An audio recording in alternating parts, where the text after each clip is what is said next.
ଆଜିର ଦିନଟି ବହୁତ ଖାସ୍। ଆଜି ଗୋଟେ ଏମିତି ଦିନ ଯେଉଁ ଦିନରେ କି କୌଣସି ବି ଶୁଭ କାମ କରିବା ପାଇଁ ଶୁଭ ବେଳା, ଶୁଭ ସମୟ କି ଶୁଭ ମୁହୂର୍ତ୍ତ ଦେଖିବାକୁ ପଡ଼ିନଥାଏ। ଯେକୌଣସି କାମ ଯେକୌଣସି ମୁହୂର୍ତ୍ତରେ ଆଜି ଦିନ ଜାଗାରେ କରିହେବ। ବୈଶାଖ ମାସ ଶୁକ୍ଳପକ୍ଷ ତୃତୀୟା ତିଥି ମାନେ ଆଜି ହେଉଛି ଅକ୍ଷୟ ତୃତୀୟା। ଅକ୍ଷୟ ତୃତୀୟା ମାନେ ଯେ ଖାଲି ଘରକୁ ସୁନା କିଣିକି ଆଣିବାର ଦିନ ତା ନୁହେଁ, ଏହା ତ ହେଉଛି ଆମ ଓଡ଼ିଆମାନଙ୍କ ପାଇଁ ଏକ ଭାବନାର ଦିନ। ଆଜିର ଦିନରେ ଚାଷୀ ଭାଇମାନେ ନିଜ ବିଲକୁ ଯାଇ ମା ଲକ୍ଷ୍ମୀଙ୍କୁ ସ୍ମରଣ କରି ଅକ୍ଷିମୁଠି ଅନୁକୂଳ କରିଥାନ୍ତି ଓ ଧାନର ପ୍ରଥମ ମୁଠା ଆଜି ବୁଣିଥାନ୍ତି।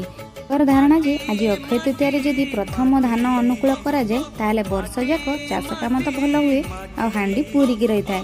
ମାନେ ଆଜି ଅକ୍ଷୟ ତୃତୀୟାରେ ଚାଷ କାମ ଆରମ୍ଭ କଲେ ତାହା କାଳେ ଜମା ବି କ୍ଷୟ ହୁଏନି।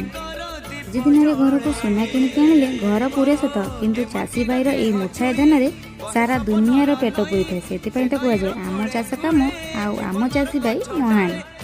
ଆଜିର ଦିନଟି ଯେ ଖାଲି ଆମ ଚାଷୀ ଭାଇମାନଙ୍କ ପାଇଁ ଖାସ୍ ତା ନୁହେଁ, ଆହୁରି ଅନେକ କାରଣ ପାଇଁ ଆଜିର ଦିନଟି ହେଉଛି ବହୁତ ଖାସ୍। ପ୍ରଥମରେ ତ ମହାପ୍ରଭୁଙ୍କ ରଥ କାଠ ଅନୁକୂଳ ହୋଇ ଆଜିଠୁ ହିଁ ତାଙ୍କ ରଥ ନିର୍ମାଣ କାମ ଆରମ୍ଭ ହୋଇଥାଏ।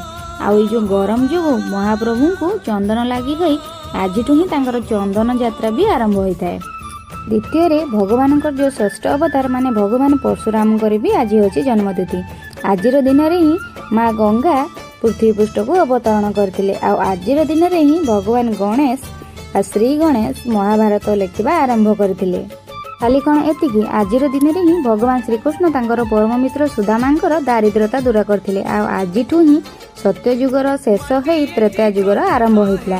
ଆଜି ଦିନରେ ହିଁ ଭଗବାନ ଶ୍ରୀକୃଷ୍ଣ ପାଣ୍ଡବଙ୍କୁ ତଥା ଦ୍ରୌପଦୀ ମାତାଙ୍କୁ ଅକ୍ଷୟ ପାତ୍ର ଦାନ କରିଥିଲେ। ସେଇଥିପାଇଁ ତ ଆଜିର ଦିନଟି ଦାନ ଧର୍ମ ଭଳି ଶୁଭ କାମ ପାଇଁ ବହୁତ ହିଁ ଭଲ। ভিডিও যদি ভাল লাগুଥାଏ ভিডিଓକୁ ସେୟାର, ଚ୍ୟାନେଲକୁ ସବସ୍କ୍ରାଇବ୍ କରିବାକୁ ଜମା ବି ଭୁଲିବେନି। ଫେସବୁକ୍ ପେଜ୍ ଦେଖିଲେ ଫଲୋ କରିଦେବେ। ଆମ ମାଟି ଆମ ପରମ୍ପରା ହିଁ ଆମର ପରିଚୟ।